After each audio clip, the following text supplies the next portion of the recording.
तो आज मैं आपको एक अनोखी रहस्यमय कहानी सुनाऊंगा। अगर आप चैनल पर नए हैं तो अभी सब्सक्राइब कर ले, क्योंकि यह मेरा दूसरा नया चैनल है।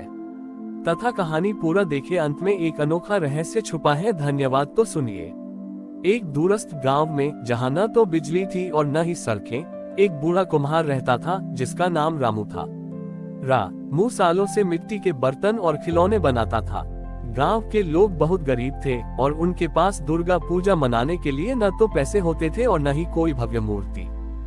गांव में एक ही पुजारी था जो हर साल दुर्गा पूजा के लिए शहर से एक छोटी सी मूर्ति लाया करता था। लेकिन इस साल भारी बारिश के कारण सड़कें टूट गईं और छोटे पुजारी गांव तक नहीं पहुंच पाया। गांव के लोग निराश हो गए। उन्हें लगा कि इस साल वे दुर्गा पूजा नहीं मना पाएंगे।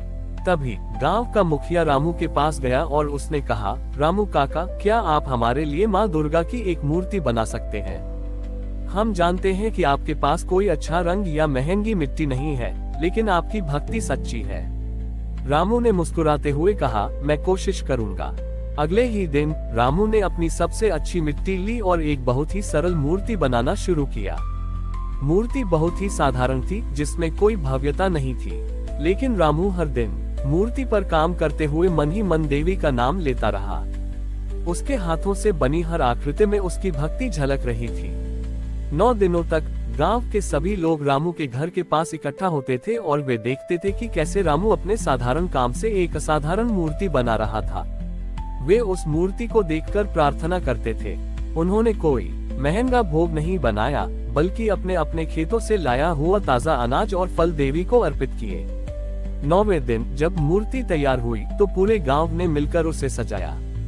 उन्होंने रंग बिरंगे जंगली फूलों का इस्तेमाल किया और घर से लाई हुई छोटी छोटी रंगीन चूड़ियों से माँ के कपड़े बनाए। वह मूर्ति बहुत ही सुंदर लग रही बड़ी ही थी, क्योंकि उसकी सुंदरता दिखावे में नहीं, बल्कि गांव वालों के प्रेम और भक्ति में थी। जब पूजा शुरू हुई तो एक अद्भुत घटना घटी। मूर्ति से एक मीठी सी सुगंध आने लगी, जो पूरे गांव में फैल गई। हर किसी को ऐसा लगा जैसे देवी स्वयं वहां मौजूद हो। उस रात गांव में कोई बीमार नहीं पड़ा और सभी लोग बहुत शांत और खुश महसूस कर रहे थे। पूजा के बाद गांव के मुखिया ने कहा, हमारी पूजा इसलिए सफल हुई क्योंकि ये दिखावे के लिए नहीं थी। ये पूजा रामू काका की मेहनत, हमारे प्रेम और इस मिट्टी की पवित्रता से बनी थी।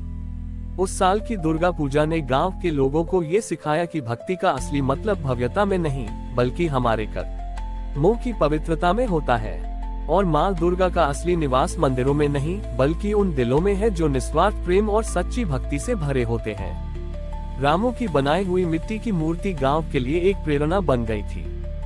गांव के लोगों ने उस मूर्ति को मंदिर में स्थापित किया और वह गांव की एकता का प्रतीक बन गई। अगले साल गांव के बच्चों ने फैसला किया कि वे खुद रामू काका से मिट्टी का काम सीखेंगे, ताकि वे भी ऐसी ही सच्ची भक्ति से कुछ बना सकें। गांव में एक भीख मांगने वाला आदमी आया, जिसका नाम दीनू था।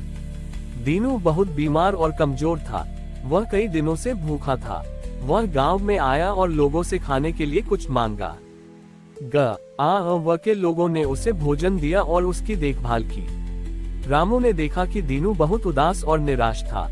रामू ने उसे अपने घर बुलाया और कहा, तुम्हारे हाथ खाली क्यों हैं? आओ, मैं तुम्हें मिट्टी से कुछ बनाना सिखाता हूँ। दीनू ने पहले तो मना किया, लेकिन रामू के बार बार कहने पर वह मान गया। रामू ने उसे मिट्टी दी और सिखाया कि कैसे मिट्टी से एक छोटा सा दिया बनाया जाता है।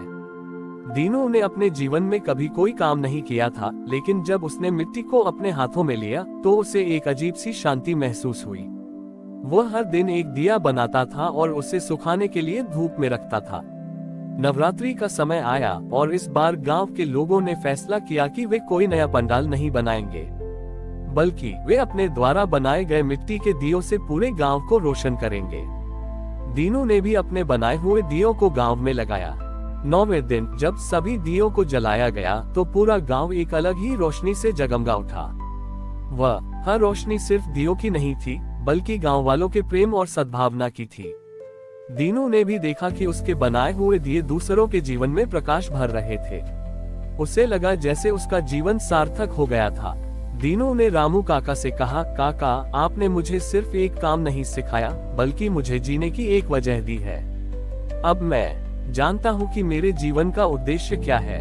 उस साल की दुर्गा पूजा ने गांव वालों को सिखाया कि सच्ची रोशनी मंदिरों की भव्यता में नहीं, बल्कि उन दियों में होती है जो हम दूसरों के जीवन में जलाते हैं। और माँ की सबसे बड़ी कृपा तब होती है जब हम अपने हाथों से दूसरों की मदद करते हैं और उन्हें एक नया जीवन देते हैं। दीनू अब गांव का ही एक हिस्सा बन गया था। वह सिर्फ दिए ही नहीं बनाता था, बल्कि अपनी कला का उपयोग गांव के बच्चों को मिट्टी से सुंदर आकृतियां बनाना सिखाने में भी करता था। गांव के लोग अब किसी भी पर्व या अवसर पर सजावट के लिए बाजार से सामान नहीं खरीदते थे, बल्कि खुद अपने हाथों से मिट्टी की चीजें बनाते थे। एक साल गांव में एक बड़ा मेला लगा। पास के शहरों से भी लोग वहां आए। शहर के एक बड़े व्यापारी ने जब गांव में मिट्टी की बनी सुंदर और साधारण चीजें देखी तो वह बहुत प्रभावित हुआ। उसने दीनू और रामू से कहा, मैं आपकी बनाई हुई ये चीजें शहर में बेचना चाहता हूँ। आपकी कला में बहुत दम है। रामू और दीनू ने व्यापारी की बात मान ली। धीरे धीरे उनके बनाए हुए मिट्टी के खिलौने और दिए शहर में भी मशहूर हो गए। लोगों को उन चीजों में एक अनोखी शांति और सादगी महसूस होती थी। गांव के और भी लोग इस काम में जुड़ गए। उनके जीवन में समृद्धि आने लगी, लेकिन यह समृद्धि उनके दिलों की सादगी को कम नहीं कर पाए। अगले साल की दुर्गा पूजा में गांव में एक भीख मांगने वाला नहीं था, क्योंकि हर किसी के पास अपनी मेहनत से कमाया हुआ धन था। इस बार गांव वालों ने कोई मूर्ति नहीं बनाई, बल्कि सबने मिलकर गांव में एक बड़ी कार्यशाला बनाई, जहां लोग मिट्टी से नई नई चीजें बनाना सीखते थे। 9वें दिन जब सारे गांव वाले उस कार्यशाला में इकट्ठा हुए, तो उन्होंने देखा कि बीच में रामू और दीनू की एक छोटी सी मूर्ति रखी थी। मूर्ति को फूलों से सजाया गया था। सभी लोग रामू और दीनू को सम्मान देने के लिए खड़े हुए। तब रामू ने कहा, ये सम्मान मेरा नहीं, बल्कि इस मिट्टी का है। इस मिट्टी ने हमें सिखाया कि जब हम अपने हाथों से मेहनत करते हैं, तो हम अपनी जिंदगी को भी एक नया आकार दे सकते हैं। और जब हम दूसरों की मदद करते हैं, तो हमारी मेहनत सार्थक हो जाती है। दीनू ने कहा, इस मिट्टी ने मुझे जीवन दिया है। इस मिट्टी ने मुझे सिखाया कि हर इंसान के अंदर एक कलाकार छिपा होता है, बस उसे सही दिशा दिखाने की जरूरत है। उस साल की दुर्गा पूजा ने गांव को ये सिखाया कि सच्ची पूजा सिर्फ ईश्वर की मूर्ति को पूजना नहीं है, बल्कि उस ईश्वर के बनाए हुए हर जीव के जीवन को सम्मान और महत्व देना भी है। हमारी और भी आध्यात्मिक एवं अनोखी कहानियां देखने के लिए हमारे चैनल पर जाएं तथा धार्मिक एवं पौराणिक अनोखी कहानियां हमारे चैनल पर है। कृपया जाके देखें तथा हमारे चैनल को सब्सक्राइब करके रखें और वीडियो लाइक जरूर करें। धन्यवाद।